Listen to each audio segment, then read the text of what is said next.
നിന്റെ ഹൃദയം കഠിനമാണോ, നിന്റെ ജീവിതത്തിൽ ഒന്നും സംഭവിക്കാൻ പോണില്ല. നിന്റെ ജീവിതത്തിൽ ദുരന്തങ്ങൾ മാത്രമേ സംഭവിക്കുള്ളൂ. ഇപ്പം ഈ ആരാധനയുടെ സമയത്ത് ഈശോയുടെ ചുംബനം നിനക്ക് കിട്ടണമെങ്കിൽ, ഈശോയുടെ സ്നേഹവാത്സല്യം കിട്ടണമെങ്കിൽ, ഈശോയുടെ തിരുഹൃദയത്തിൻ്റെ ശക്തി നിന്റെ ജീവിതത്തിൽ കിട്ടണമെങ്കിൽ നീ സൂക്ഷിക്കേണ്ട ഒരു നിലപാട് എന്ന് പറഞ്ഞാൽ നിന്റെ ഹൃദയം കഠിനമാക്കരുത് എന്നതാണ് നീ ചെയ്യേണ്ട ഏറ്റവും അടിസ്ഥാനപരമായ കാര്യം. അപ്പോൾ ചിലർ പറയും ഈശോയുടെ തിരുഹൃദയത്തോട് എങ്ങനെയാ ചേർന്നിരിക്കാൻ പറ്റുക? ഈശോയുടെ തിരുഹൃദയത്തോട് ചേർന്ന് ഇരിക്കാൻ വേണ്ട ക്വാളിറ്റി ഈശോ പറയുന്നത് നിന്റെ ഹൃദയത്തിൽ വിദ്വേഷത്തിൻ്റെ അനുഭവം ഉണ്ടാവരുത്. അതാണ് ഹെബ്രായ ലേഖനത്തിൽ എഴുതുന്നത്. ഹെബ്രായ ലേഖനം പറഞ്ഞത് എന്താ? വിദ്വേഷത്തിൻ്റെ വേര് വളർന്ന് ദൈവകൃപ നഷ്ടപ്പെടാതിരിക്കാൻ എൻ്റെ കുഞ്ഞുങ്ങളെ നിങ്ങൾ സൂക്ഷിക്കുക. വിദ്വേഷത്തിൻ്റെ വേര് എന്ന് പറഞ്ഞാൽ കഠിന ഹൃദയം. അത് പഴയ നിയമത്തിലൊരു സംഭവമുണ്ട്. ഞാനിങ്ങനെ പ്രാർത്ഥിച്ച് ഈ ഒരു ശുശ്രൂഷയ്ക്ക് വേണ്ടി പ്രാർത്ഥിച്ചുകൊണ്ടിരിക്കുന്ന സമയത്ത് ഈശോൻ്റെ അടുത്ത് പറഞ്ഞു, മോനെ, കഠിന ഹൃദയരായിട്ടുള്ള ചില മനുഷ്യർ. പഴയ നിയമത്തിൽ കാണുന്നത് ആരാ? പഴയ നിയമത്തിൽ കാണുന്ന ഏറ്റവും വലിയൊരു കഥാപാത്രം എന്ന് പറയുന്നത് ഫറവോയാണ്. നിങ്ങളൊന്ന് വെറുതെ വായിച്ചു നൽകിയ പുറപ്പാടിൻ്റെ പുസ്തകം തുറന്ന മുഴുവൻ കാണുന്ന സംഭവം എന്താ? പുറപ്പാടിൻ്റെ പുസ്തകത്തിലൊക്കെ കാണുന്നത് എഴുതിയിരിക്കുന്നത് ഇങ്ങനെയാണ്: ഫറവോ ഹൃദയം കഠിനമാക്കി. ഒരു മനുഷ്യൻ്റെ ഹൃദയം കഠിനമാക്കി കഴിഞ്ഞാൽ, ഒരു മനുഷ്യൻ്റെ ഹൃദയം കഠിനമാക്കി കഴിഞ്ഞാൽ എന്തൊക്കെ ദുരന്തം സംഭവിക്കും എന്നറിയണമെങ്കിൽ സ്നേഹമുള്ളവരെ പുറപ്പാടിൻ്റെ പുസ്തകം വായിക്കണം. അതുകൊണ്ടാണ് ഈശോ പറയുന്നത്, മോനെ, നീ ബലി അർപ്പിക്കാൻ പോകുമ്പോൾ ബലി അർപ്പിക്കുന്നതിന് മുമ്പ് നിനക്ക് ആരോടെങ്കിലും ദേഷ്യം ഉണ്ടെങ്കിൽ ബലിവസ്തു അവിടെ വെക്കണം എന്ന് പറയുന്നതിൻ്റെ പശ്ചാത്തലം ഈ പഴയ നിയമമാണ്. പഴയ നിയമത്തിൽ പിതാവായ ദൈവം കറക്റ്റ് പഠിപ്പിച്ചു. പുറപ്പാടിൻ്റെ പുസ്തകത്തിൽ പറഞ്ഞു, ഫറവോ കഠിന ഹൃദയനായി, സ്നേഹമില്ലാത്ത അവസ്ഥയായി, ഹൃദയം കഠിനമായ സമയം മുതൽ ഫറവോയുടെ ജീവിതത്തിൽ ദുരന്തങ്ങൾ ആരംഭിക്കാൻ തുടങ്ങാണ്. എന്താണ് ദുരന്തങ്ങൾ ആരംഭിക്കണേ? ഒന്നാമത്തെ ദുരന്തം എന്താണെന്ന് അറിയോ? അവനൊരു തുള്ളി വെള്ളം കിട്ടാത്ത അവസ്ഥയായി. നിനക്ക് നമ്മൾ പറയില്ലേ, മരിക്കുന്ന സമയത്ത് വെള്ളം തൊട്ടുവരെ നിനക്ക് ആരെങ്കിലും ഉണ്ടടാ? ചിലരുടെ ജീവിതത്തിൽ വെള്ളം തൊട്ട് കൊടുക്കാൻ ആരുമില്ലല്ലോ. നന്ദിത എന്ന് പറഞ്ഞ കവയിത്രിയുണ്ട്. എനിക്ക് ഭയങ്കര ഇഷ്ടമുള്ള കവിതയൊക്കെ എഴുതിയിട്ടുള്ള ആളാണ്. അപ്പം നന്ദിതയുടെ കവിതയൊക്കെ വായിച്ചു കഴിയുമ്പോൾ നമുക്കിങ്ങനെ കണ്ണ് നിറയും. നല്ല സുന്ദരമായ കവിത. എന്നിട്ട് ഈ സ്ത്രീ ആത്മഹത്യ ചെയ്യുക, നന്ദിത സൂയിസൈഡ് ചെയ്യുക. അപ്പോൾ വാട്ട് ഈസ് ദ റീസൺ? ഇത്രയൊക്കെ കവിത എഴുതിയ നന്ദിത പറയാണ്, നന്ദിതയെ ഒന്ന് ചേർത്ത് പിടിക്കാൻ ആരും ഉണ്ടായിരുന്നില്ല. അപ്പോൾ സ്നേഹമുള്ളവരെ, നമ്മളെ ചേർത്ത് പിടിക്കാൻ ആരാ? മരണസമയത്ത് നമ്മുടെ കൂടെ നിന്ന് നമുക്കൊരു പാത്രം കഞ്ഞിവെള്ളം തരാൻ, ഒരു തുള്ളി വെള്ളം തരാൻ നിനക്കാരെങ്കിലും ഉണ്ടോ എന്നൊക്കെ നോക്കണം. അതിന് നീ ചെയ്യേണ്ട കാര്യം, ജീവിച്ചിരിക്കുന്ന സമയത്ത് വിദ്വേഷമില്ലാത്ത ഒരു ജീവിതം നിനക്കുണ്ടാവണം. അപ്പനോട് പിണങ്ങിപ്പോയ മോൻ, അവന് സ്വസ്ഥത കിട്ടിയ സ്നേഹമുള്ളവരെ, അവന് ഇത്രയും പൈസ ഉണ്ടായി, പൈസ കൊണ്ട് അവന് എന്തെങ്കിലും ഉണ്ടായി, is there any use the money? അവനൊന്നും പറ്റിയില്ലല്ലോ, കൂട്ടുകാരവനെ പറ്റിച്ചു. അതാണ് നീ ഒരാളായിട്ട് വൈരാഗ്യത്തിലായ, ദ്വേഷത്തിലായി കഴിഞ്ഞാൽ സംഭവിക്കാൻ പോകുന്ന ഏറ്റവും വലിയ ദുരന്തം എന്ന് പറയുന്നത് നിന്റെ കൂടെ നിൽക്കുന്നവർ നിന്നെ ചീറ്റിയും. ഒരാൾ നിനക്ക് കൂടെ ഉണ്ടാവില്ല. വെള്ളം പോലും കിട്ടാത്ത രീതിയിൽ നിന്റെ ജീവിതം ഇങ്ങനെ നരകിച്ചു പോകും. അതല്ലേ വചനം എഴുതിയിരിക്കുന്നത്? എന്താ എഴുതിയിരിക്കുന്നത്? ഈശോ എഴുതിയിരിക്കുന്നത് ഏറ്റവും നല്ല കഥയായിരിക്കും ഒരു പക്ഷെ പ്രോഡിഗൽ സണ്ണിന്റെ കഥയിൽ എന്താ എഴുതി വെച്ചിരിക്കണേ? ദൂർത്തുപുത്രൻ്റെ കഥയിൽ എഴുതിയ അവന് ഭക്ഷണം കിട്ടാതെ പന്നിക്കൂട്ടത്തിൽ പോയിട്ട് പന്നികൾക്ക് കൊടുക്കുന്ന തവിട് അവനിങ്ങനെ കുഴച്ച് കഴിച്ചു. ഇതിനേക്കാൾ മോശമായിട്ടുള്ള അവസ്ഥ എവിടെയാ?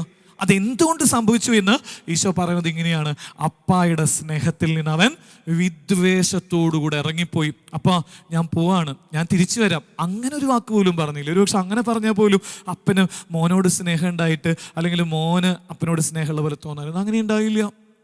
ഇനി വരാം നമുക്ക് ഫറവോയുടെ കഥയിലേക്ക്. വെള്ളം കിട്ടാത്ത അവസ്ഥ ഉണ്ടായത് കാണണമെങ്കിൽ ഫറവോയുടെ ജീവിതത്തിലാണ്. ഫറവോയുടെ കഥ എന്താ? രാജാവായിരുന്നു. പക്ഷെ രാജാവിൻ്റെ ജീവിതത്തിൽ രാജാവിൻ്റെ ഹൃദയം കഠിനമാക്കിയപ്പോൾ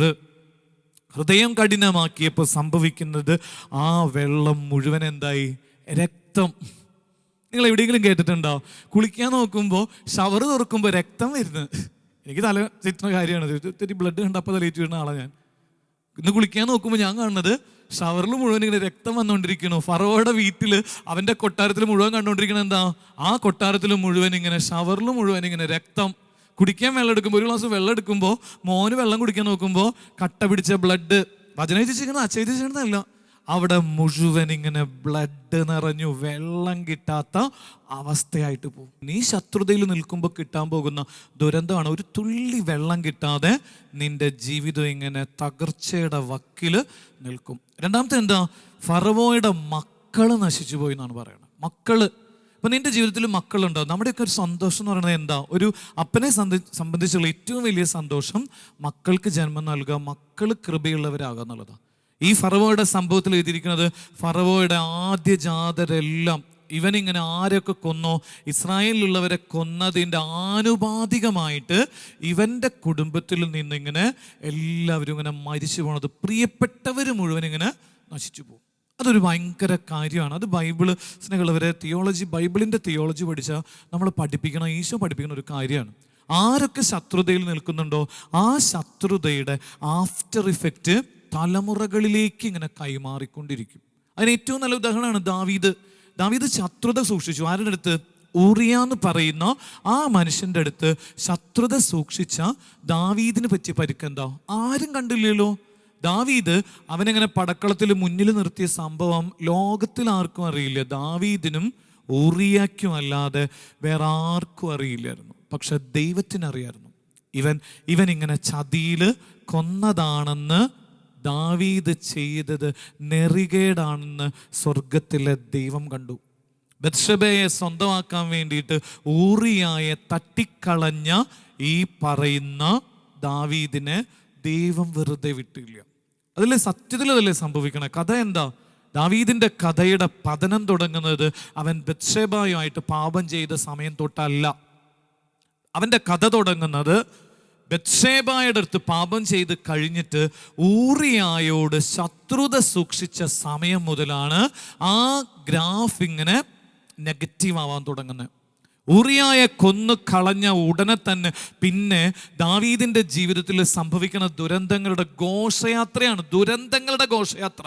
തിരിച്ചറിഞ്ഞോ? നീ ഒരാളുടെ ശത്രുതയിൽ നിന്നോ നിന്റെ ജീവിതത്തിൽ ഈ സ്നേഹത്തിന്റെ അറ്റ്മോസ്ഫിയർ ഇല്ലാതെ ജീവിക്കാൻ തുടങ്ങിക്കഴിഞ്ഞാൽ ദുരന്തങ്ങളുടെ ഘോഷയാത്ര വരുന്ന അറിയണമെങ്കിൽ ദാവീദിനെ കണ്ടുപിടിക്കണം. എന്തൊക്കെ സംഭവിച്ചേ? ദാവീദിന്റെ 3 മക്കളെങ്കിലും അച്ഛൻ പെട്ടെന്ന് പരിചയപ്പെടുത്താം. 1 താമാറ്, 2 അബ്സലോം, 3 അമ്നോൻ.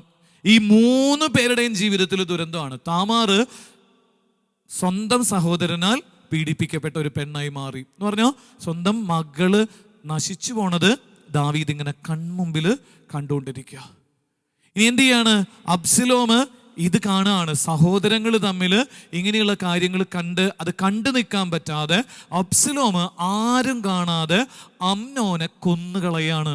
ബൈബിളിൻ്റെ കഥ നമ്മൾ നോക്കുമ്പോൾ ഇത്രയും ഇൻട്രസ്റ്റിംഗ് ആയ സ്റ്റോറി വേറെ ഒരുത്തരും നമ്മൾ കാണുന്നില്ല. എന്ന് പറഞ്ഞാൽ ഈ പറയുന്ന റിവെഞ്ച് ചെയ്യുന്നവരെ ഇങ്ങനെ തകർന്നു പോകുന്നതിൻ്റെ കഥ വേറെ ഒരിടത്തിലും ഇല്ലല്ലോ. അമ്നോൻ മരിച്ചു വീഴുന്നു എന്ന് പറഞ്ഞാൽ കൊന്നുകളയാണ് അബ്സലോം.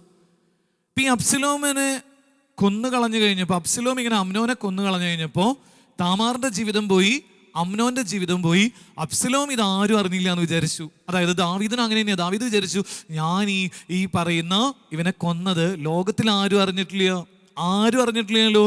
ഈ പറയുന്ന ബത്ശബയുടെ ജീവിത പങ്കാളിയായ ഊറിയായെ കൊന്നത് ആരും അറിഞ്ഞില്ല എന്ന് വിചാരിച്ചതുപോലെ തന്നെ ദാവീദിന്റെ മകനായ അബ്സലോം അമ്നോനെ കൊന്നുകളഞ്ഞത് ആരും അറിഞ്ഞില്ല എന്നാണ് ആ പറയുന്ന അബ്സലോം വിചാരിക്കണേ. പക്ഷെ തിരുവചനം എന്താ എഴുതിയിരിക്കുന്നത്? ആരും അറിഞ്ഞില്ല, പക്ഷെ ദൈവം അറിഞ്ഞു. ദൈവം എന്ത് ചെയ്തു? തിരുവചനം പറയുന്നത് ഇങ്ങനെയാണ്: അബ്സലോം അമ്നോനെ കൊന്നു കളഞ്ഞ് ആരും കാണാതെ വരുന്ന സമയത്ത്, കുതിരപ്പുറത്ത് വന്നുകൊണ്ടിരിക്കുന്ന സമയത്ത്, ആ കുതിരപ്പുറത്ത് വെച്ച് ദൈവം അവനെ ഇല്ലാതാക്കുക. അവനൊരു മരത്തിൻ്റെ മുകളിലൂടെ പോണ സമയത്ത് അവൻ്റെ മുടിക്കൊത്തിൽ പിടിക്കുകയാണ്. നീ പാപം ചെയ്തിട്ടുണ്ടോ, നിന്നെ ഈ പ്രകൃതി നശിപ്പിക്കും. അതാണ് അതിൻ്റെ ഏറ്റവും വലിയ തെളിവ്. എന്ന് പറഞ്ഞാൽ ശത്രുതയിൽ നിന്ന് കഴിഞ്ഞാൽ പ്രകൃതി പോലും നിനക്കെതിരാവും. ആൽക്കെമിസ്റ്റിലെ നോവലിൽ പറയുന്നുണ്ട്, നീ നല്ലത് ചെയ്തോ പ്രകൃതി നിന്നെ അനുകൂലിക്കുന്നു പറഞ്ഞിട്ട് പൗലോ കൊയ്ലോ എഴുതുന്ന പോലെ ബൈബിള് നമ്മളെ പഠിപ്പിക്കുകയാണ്. അതിൻ്റെ എക്സ്ട്രീം ലെവലിൽ പറയാണ്, നീ ശത്രുതയിൽ നിന്ന് കഴിഞ്ഞാൽ, സ്നേഹമില്ലാതെ നിന്ന് കഴിഞ്ഞാൽ നിന്റെ ജീവിതത്തിൽ സംഭവിക്കാൻ പോകുന്ന ദുരന്തം എന്ന് പറയുന്നത് പ്രകൃതി നിന്നെ നശിപ്പിക്കും. എന്ന് പറഞ്ഞാൽ അബ്സലോമിനെ ആ കാണുന്ന മരം കൊന്നു കളഞ്ഞു. എവിടെയെങ്കിലും കേട്ടിട്ടുണ്ടോ നിങ്ങളിത്? എവിടെയെങ്കിലും കേൾവിയില്ലാത്ത കാര്യങ്ങൾ കൊണ്ട് നിറയും എന്ന് പറഞ്ഞാൽ അവൻ്റെ കുടുംബം ഇങ്ങനെ തകർന്നു പോയി. അത് കഴിഞ്ഞിട്ടാണ് ദാവീദിന് ബോധോദയം ഉണ്ടാകുന്നത്. ദാവീദ് ഈ നാശവും അതുപോലെ തന്നെ ഒരു മോനെ നമ്മൾ കാണുന്നുണ്ട്, ബൈബിളൊക്കെ വായിക്കുന്നത് നമ്മൾ ശ്രദ്ധിച്ചിട്ടുണ്ട്. ഒരു കുഞ്ഞ് ജനിച്ച് കുറച്ച് നാൾ കഴിയുമ്പോഴേക്കും പുഴുകേറിയ കുഞ്ഞ്. ദാവീദ് പറഞ്ഞു, എനിക്കിനി കാണണ്ട, ഞാനിങ്ങനെ ശത്രുതയിൽ നിന്നതിന് ദൈവം തന്ന ശിക്ഷയാന്ന് പറഞ്ഞിട്ട് ആ കുഞ്ഞ് മരിക്കുമ്പോൾ ദാവീദ് പറഞ്ഞു, എനിക്കിനി കാണണ്ട എന്ന് പറഞ്ഞിട്ട് പിന്നെ അവന് മാനസാന്തരം, അവനിങ്ങനെ കരയാൻ തുടങ്ങാം. എൻ്റെ ദൈവമക്കളെ, ഈ തിരുഹൃദയ മാസം നീ ഇരുന്ന് കരയണം. കർത്താവിൻ്റെ സന്നിധിയിലിരുന്ന് തെറ്റി, കർത്താവെ, ഞാൻ എൻ്റെ ഭാര്യയെ, ഞാൻ എൻ്റെ മക്കളെ, ഞാൻ എൻ്റെ വൈദികരെ, ഞാൻ എൻ്റെ സഭയെ, ഞാൻ എൻ്റെ സന്യാസത്തിലുള്ളവരെയൊക്കെ ഞാൻ സ്നേഹിക്കാതെ ശത്രുതയിൽ നിന്നുപോയിട്ടുണ്ട് എന്ന് പറഞ്ഞ് നീ കരഞ്ഞില്ലെങ്കിൽ ദാവീദിന് സംഭവിച്ച ദുരന്തം പോലെ, പഴയ നിയമത്തിൽ ഫറവോയ്ക്ക് സംഭവിച്ച ദുരന്തം പോലെ ഫറവോയുടെ ഈ എല്ലാ കുഞ്ഞുങ്ങളെയും കൊന്നുകളഞ്ഞു. ഇനി മൂന്നെന്താ? ഈ പറയുന്ന ഫറവോയുടെ മുഴുവൻ സമ്പത്തും ചോർന്നുപോയി. മുഴുവൻ അവൻ്റെ രാജ്യം മുഴുവൻ പോകുന്ന രീതിയിൽ എന്ന് പറഞ്ഞാൽ ഒരു മനുഷ്യൻ എബ്സല്യൂട്ട്ലി സീറോയായിട്ട് മാറും. അതാണ് ഇതിൻ്റെ പ്രത്യേകത. നീ സ്നേഹിക്കാതിരിക്കണ സമയം മുതൽ നിനക്ക് സംഭവിക്കാൻ പോകുന്ന ദുരന്തം എന്ന് പറയുന്നത് നീ തിരിച്ചറിഞ്ഞോ, പതുക്കെ പതുക്കെ നീ സീറോ ആവാൻ തുടങ്ങാണ്. ഹീറോ ആവാനല്ല, സീറോ ആവാൻ തുടങ്ങി. ദാവീദ് സീറോ ആയില്ലേ? ഈ പറയുന്ന അബ്സലോമിനെ, ഈ പറയുന്ന താമാറിനെ, ഈ പറയുന്ന അമ്നോനെയൊക്കെ കണ്ട് ആ പറയുന്ന ദാവീദ് പറഞ്ഞു, എൻ്റെ കർത്താവേ തെറ്റിപ്പോയി. അതാണ് 51-ാം സങ്കീർത്തനം. പറ്റുകയാണെങ്കിൽ ശത്രുതയിൽ നിൽക്കുന്നവർ പോയിട്ട് ഇന്നിരുന്ന് ഈശോയുടെ തിരുഹൃദയത്തിലേക്ക് നോക്കി ഈ 51-ാം സങ്കീർത്തനം വായിക്കണം. വായിച്ചിട്ട് പറയണം, എൻ്റെ ഈശോയെ തെറ്റി തെറ്റി. ആ തെറ്റ് നീ തിരിച്ചറിഞ്ഞ് ആ ധൂർത്തുപുത്രൻ തിരിച്ചു വരുന്ന സമയത്ത് അവൻ്റെ ഉള്ളിൽ ഇങ്ങനെ സ്നേഹം എമർജ് ചെയ്യാൻ തുടങ്ങി. എമർജിങ് ലവ് അത് തുടങ്ങി കഴിഞ്ഞ സമയത്താണ് പിന്നെ അപ്പായുടെ സ്നേഹം അവനിലേക്ക് വീശാൻ തുടങ്ങണേ. അതാണ് മനസ്സലിഞ്ഞ് അവനെങ്ങനെ കെട്ടിപ്പിടിച്ചു. പിതാവ് അവനെ കാത്തിരുന്നു. ഈശോയുടെ സ്നേഹം എങ്ങനെയാണ്? നമ്മളെ കാത്തിരിക്കും. തെറ്റി സാരില്ല, പക്ഷെ നീ തെറ്റി എന്ന് തിരിച്ചറിഞ്ഞ് വരണുണ്ടോ എന്നാണ് ഈ തിരുഹൃദയ മാസം ഓർക്കേണ്ടത്. ഈ പറഞ്ഞ കഥയ്ക്ക് ഒരു അപ്പുറത്തൊരു സംഭവം കൂടെ പറഞ്ഞുതരാം അച്ഛൻ. എന്ന് പറഞ്ഞാൽ ഈ പറയുന്ന കഥാപാത്രമായ ദാവീദ് ശത്രുതയിൽ നിന്ന് കഴിഞ്ഞപ്പോൾ ദാവീദിൻ്റെ കുടുംബത്തിൽ ദുരന്തം ഉണ്ടായി. ശത്രുതയിൽ നിന്ന് കഴിഞ്ഞപ്പോൾ ഫറവോയുടെ കുടുംബത്തിൽ ഇങ്ങനെ തീമഴ പെയ്യുന്നത് പോലെ, വചനം മുഴുവൻ അങ്ങനെ കുറേ സംഭവമുണ്ട്. അച്ഛന് സമയമില്ലാത്തതിൻ്റെ പേരിൽ നമ്മുടെ ഒരു ചെറിയ പ്രോഗ്രാം ആയതിൻ്റെ പേരിൽ ഇതച്ഛനിങ്ങനെ ഏറ്റവും ക്രിസ്റ്റൽ ക്ലിയർ ആയിട്ട് പറഞ്ഞ് അവസാനിപ്പിക്കാം.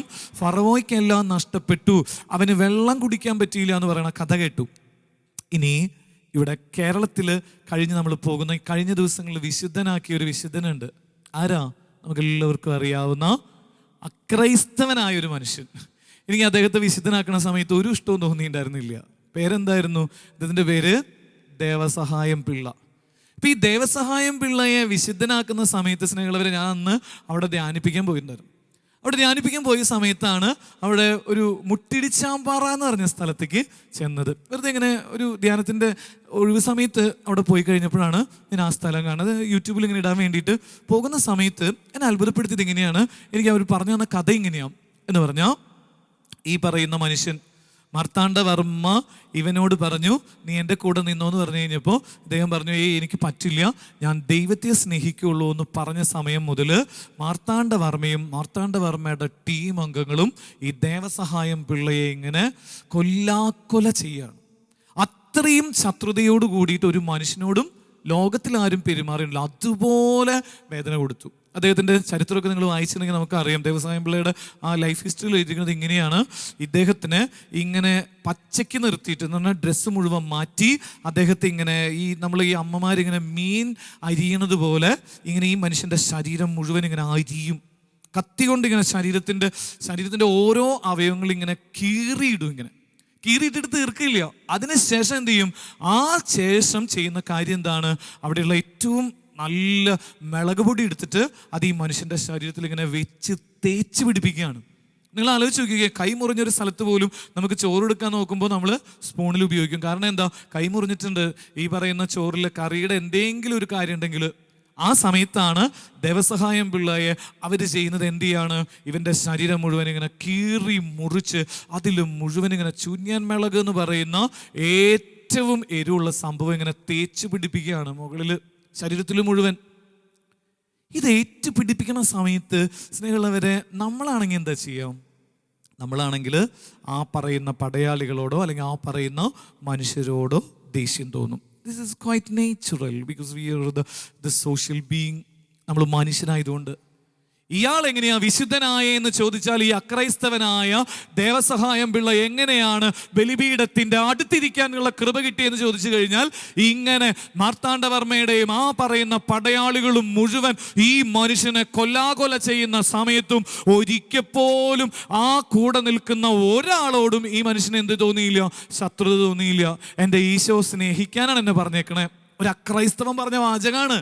ആ മനുഷ്യൻ അന്ന് ജീവിച്ചിരിക്കുന്ന സമയത്ത് പറഞ്ഞു, ഞാൻ ഈശോയെ കുറിച്ച് കേട്ടു. ഡെലനോയ് എന്ന് പറയുന്ന മനുഷ്യൻ, ഡച്ചുകാരൻ, ഈ പറയുന്ന തടവറയുടെ ഉള്ളിൽ ഒരു ഒറ്റ മിനിറ്റ് പറഞ്ഞു കൊടുത്തിട്ടുള്ളൂ. ഒറ്റ മിനിറ്റ് ഡെലവർ ഈ പറയുന്ന മനുഷ്യന് ഇങ്ങനെ പറഞ്ഞു കൊടുത്തു, അതെ ഈശോയുടെ സ്നേഹത്തിന് പ്രത്യേകതയുണ്ട്, ശത്രുവിനെ സ്നേഹിക്കുന്ന സ്നേഹമാണ്. ഇവൻ ഈ പറയുന്ന തടവറയുടെ ഉള്ളിൽ കിടക്കുന്ന സമയത്ത് ഡെലനോയ് എന്ന് പറയുന്ന ഡച്ച് സൈനികൻ പറയുന്നത് കേട്ടപ്പോൾ അവനത് നെഞ്ചിലേറ്റി. ഈശോയുടെ സ്നേഹം എന്ന് പറയുന്നത് ശത്രുവിനെ സ്നേഹിക്കുന്ന സ്നേഹമാണ്. അവൻ ആ തടവറയിൽ നിന്ന് പുറത്തിറങ്ങിക്കഴിഞ്ഞ് ഇവനെ കൊല്ലാക്കൊല ചെയ്യുന്ന സമയങ്ങളിലൊക്കെ ഇവനൊരു വാക്ക് ഒരുപാടിയില്ല, ഒരു വാക്കുവൻ ദേഷ്യപ്പെട്ടില്ല. ആ ദേഷ്യപ്പെടാതിരുന്നതിന് ദൈവം ഒരു കൃപ കൊടുത്തു. അതറിയണമെങ്കിൽ നിങ്ങൾ ഈ തിരുഹൃദയ മാസം കഴിഞ്ഞ് ദേവസഹായം പിള്ളയുടെ അവിടെ ഒന്ന് പോയി, അവിടെ പോയിട്ടൊരു മുട്ടിടിച്ചാമ്പാറ എന്ന് പറഞ്ഞൊരു സ്ഥലമുണ്ട്. നമ്മളിപ്പോൾ വായിച്ചു കേട്ടത് എന്താണ്? എഴുതിയിരിക്കുന്നത് ഇങ്ങനെയാണ്, ശത്രുതയിൽ സൂക്ഷിച്ച ഫറവോയുടെ കുടിക്കുന്ന വെള്ളത്തിൽ ചോര വന്നു എഴുതിയില്ലേ? ഇനി ഇവിടെ ഈ കാണുന്ന സ്ഥലത്ത് എഴുതി വെച്ചിരിക്കുന്നത് എന്താണെന്നറിയോ? മുട്ടിടിച്ചാമ്പാറയിൽ ചെല്ലുന്ന സംഭവം എന്താ? ഇവനിങ്ങനെ കൊല്ലാക്കൊല ചെയ്തൊരു മലയുടെ മുകളിലെത്തി. അവിടെ ആ പറയുന്ന താഴത്തുപോലും വെള്ളമില്ല. ഇവൻ ആ മുകളിലെത്തി കഴിഞ്ഞ് കഴിഞ്ഞപ്പോൾ ഇവന് കുടിക്കാനായിട്ട് കുറേ വിഷം കൊടുത്തു. എനിക്ക് വേണ്ട, എന്നാൽ നീ എന്താ ചെയ്യുന്നു പറഞ്ഞ് ശത്രുക്കൾ ഇങ്ങനെ മാറി നിൽക്കുന്ന സമയത്ത് ഇവൻ കർത്താവിനോട് പറഞ്ഞു, ദേവസഹായം പിള്ള ഈശോയോട് പറഞ്ഞു, ഈശോയെ, നിന്നെ സ്നേഹിക്കുന്ന നിന്റെ മകനാണ് ഞാൻ, എനിക്ക് ആരോടും ഒരു ദേഷ്യമില്ല, എനിക്ക് ഈ സമയത്ത് ഒരല്പം വെള്ളം വേണം. അങ്ങനെ പറഞ്ഞ് ഇവൻ സ്വർഗത്തിലേക്ക് നോക്കി ഇങ്ങനെ ശത്രുതയില്ലാതെ പ്രാർത്ഥിക്കുകയാണ്. എന്താണ് ചരിത്രം എഴുതിയിരിക്കുന്നത് സ്നേഹമുള്ളവരെ? അത് ഞാൻ പറയുന്ന പൊട്ടക്കഥയല്ല, ഇത് എഴുതി വെച്ചിരിക്കുകയാണ്. അവിടെ പോയി കഴിഞ്ഞാൽ നിങ്ങൾക്ക് കാണാം. അങ്ങനെ ശത്രുതയില്ലാതെ ദേഹത്ത് മുഴുവൻ ഇങ്ങനെ മണ്ണും ചെളിയും ഈ പറയുന്ന ചൂഞ്ഞാൻ മിളകും തേച്ച ഈ മനുഷ്യന്റെ ശരീരത്തിൽ കിടന്ന് മരിക്കാൻ നിൽക്കുന്ന സമയത്ത് അവൻ ദൈവത്തോട് പറഞ്ഞു, ദൈവമേ വെള്ളം. ആ സമയത്ത് അവിടെ ഒന്നും വെള്ളമില്ല എന്ന് പടയാളികൾക്ക് അവിടെ നിൽക്കുന്നവർക്ക് അറിയാം. അപ്പോൾ കർത്താവ് അവനോട് പറഞ്ഞു, നീ ശത്രുത സൂക്ഷിക്കാതെ നിന്നതിൻ്റെ പേരിൽ ഇവിടെ നിനക്ക് ഞാനൊരു അത്ഭുതം ചെയ്യും. നീ എന്താ ചെയ്യണ്ടേ? നിന്റെ ഈ കൈ കൊണ്ടൊന്ന് പതുക്കെ ഈ പറയുന്ന ആ കരിങ്കല്ലിലൊന്ന് മുട്ടി. ദേവസഹായം പിള്ള കർത്താവിൻ്റെ സ്വരം കേട്ടു. ഈശോയുടെ സ്നേഹത്തിൽ നിറഞ്ഞ് ഈ മനുഷ്യൻ ഇങ്ങനെ ലാസ്റ്റ് മൊമെൻറ്റിൽ, കർത്താവെ അങ്ങ് പറയുന്നത് അനുസരിച്ച് ഞാൻ ഈ കാണുന്ന താഴത്ത് പോലും വെള്ളമില്ലാത്ത സ്ഥലത്ത് ഞാൻ ഈ കൈ മുട്ടിക്കാമെന്ന് പറഞ്ഞ് ഈ മനുഷ്യനിങ്ങനെ മുട്ടിക്കുക. അതാണ് മുട്ടിടിച്ചാമ്പാറ. അയാളിങ്ങനെ മുട്ടിടിച്ച് കഴിഞ്ഞപ്പോൾ ഒരിക്കലും വെള്ളം വരാത്ത സ്ഥലത്ത് നിന്ന് ഇങ്ങനെ വെള്ളം ഇങ്ങനെ ഒഴുകാൻ തുടങ്ങാണ്. ഒഴുകി മനുഷ്യനെ നിറയുവോളം എന്ന് പറഞ്ഞാൽ സ്നാനപ്പെടുവോളം കുടിച്ച് തൃപ്തരാകുമ്പോൾ സ്വർഗത്തിൽ നിന്ന് കേൾക്കുന്ന സ്വരം എങ്ങനെയാണ്? ഇവൻ എൻ്റെ പ്രിയപുത്രൻ, ഇവനിൽ ഞാൻ പ്രസാദിച്ചിരിക്കുന്നു. There is only one reason. ഇദ്ദേഹത്തിൻ്റെ ഉള്ളിൽ ഹേറ്റ്രഡ് ഉണ്ടായിരുന്നില്ല. ഈശോയെ സ്നേഹിച്ചു. തന്നെ വേദനിപ്പിച്ച മനുഷ്യരോട് ഒരിക്കൽ പോലും പക വീട്ടാനുള്ളതല്ല എന്ന് പറഞ്ഞ് അവൻ അങ്ങനെ നിന്നു. ആ വെള്ളം ഇന്നും ഉണ്ട് സ്നേഹമുള്ളവരെ. ഞങ്ങളിപ്പോൾ പോയപ്പോഴും, ഞാൻ ആ വിശുദ്ധനാവുന്ന സമയത്ത് അതിൻ്റെ ഒരു ധ്യാനത്തിനൊക്കെ പോയി കഴിഞ്ഞപ്പോൾ നമ്മളിങ്ങനെ കൈ കൊണ്ട് തെക്കിയെടുക്കാം. അവിടെ താഴത്തെ ഭാഗത്ത് ഇപ്പോഴും വെള്ളമില്ല, ഇതിൻ്റെ മുകളിൽ ഇപ്പോഴും വെള്ളമാണ് എന്ന് പറഞ്ഞാൽ നീ കർത്താവിൻ്റെ അടുത്തേക്ക് വന്ന, ഈശോയെ സ്നേഹിക്കാൻ തുടങ്ങിയ നിന്റെ ജീവിതത്തിൽ ഇങ്ങനെ സ്നേഹത്തിൻ്റെ പെരുമഴ കർത്താവ് നൽകും. ഇനി ശത്രുതയിൽ നിന്നാലോ നിന്റെ കിട്ടേണ്ട അഭിഷേകങ്ങൾ നഷ്ടപ്പെടും. നമുക്ക് പ്രാർത്ഥിക്കാം. ഈ തിരുഹൃദയമാസം ഈശോയുടെ സ്നേഹത്തിലേക്ക് നമുക്ക് മടങ്ങി വരാം. ആരോടെങ്കിലുമൊക്കെ ദേഷ്യം ഉണ്ടാവും, ഇന്നതൊന്ന് തീർത്തി. ഭാര്യയോടാണോ മക്കളോടാണോ നീ ആരുടെയെങ്കിലുമൊക്കെ നമ്പർ ബ്ലോക്ക് ചെയ്ത് വെച്ചിട്ടുണ്ടോ? അതൊന്ന് അൺബ്ലോക്ക് ചെയ്യേ. ഇന്ന് രാത്രി നിന്നെ ഏറ്റവും വേദനിപ്പിച്ചവനോടൊന്ന് വിളിച്ചിട്ട് പറ, എടാ വന്നേ നമുക്കൊരു കപ്പ് കാപ്പി കുടിക്കാം, എടാ വന്നേ നമുക്കൊരു ഗ്ലാസ് കഞ്ഞി കുടിക്കാം, ഒരു കപ്പ് കഞ്ഞി കുടിക്കാം എന്ന് പറഞ്ഞ് നീ സ്നേഹിക്കാൻ തുടങ്ങിക്കോ.